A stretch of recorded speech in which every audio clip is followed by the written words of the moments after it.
Hello friends, welcome to my videos. So in this video I'm going to show you how you can manage SharePoint features using SharePoint PNP PowerShell. So in front of you I have already opened a SharePoint online management shell. So the very first step that we always do is to connect to the site. So to connect through PNP we are going to run the PNP online command. So let's proceed, and then you need to put the site URL.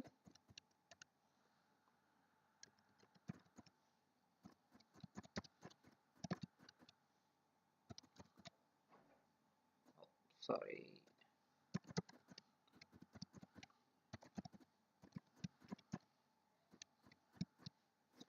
Once you do that, you get the credential window where you have to pop in your credentials.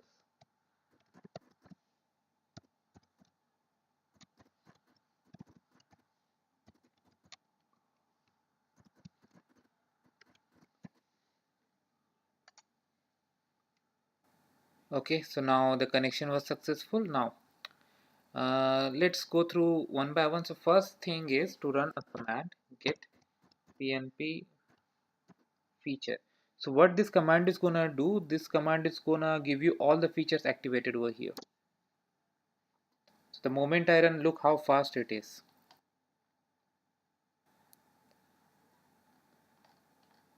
So suppose like you want to do something like you want to deactivate a particular feature. So let's deactivate let's say this feature. So for that the command is disable PNP feature. In identity you need to put this ID. That's it. Now how to check if it is actually disabled or not?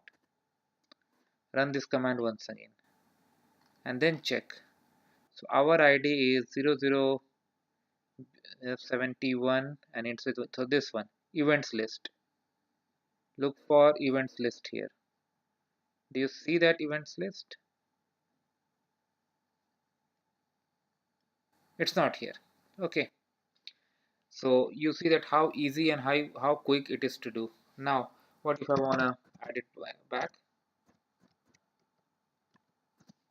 Again you need identity. Done. In order to check it, just come back. Events list is back here. So it's very easy to do and very quick, and that's the purpose of this video. So I hope you like this video. Make sure to give it a like and comment, and if you have any concern, any question, anything that you want to ask, please go ahead and ask. And if you have not already subscribed, please go ahead and subscribe to my channel. Thank you.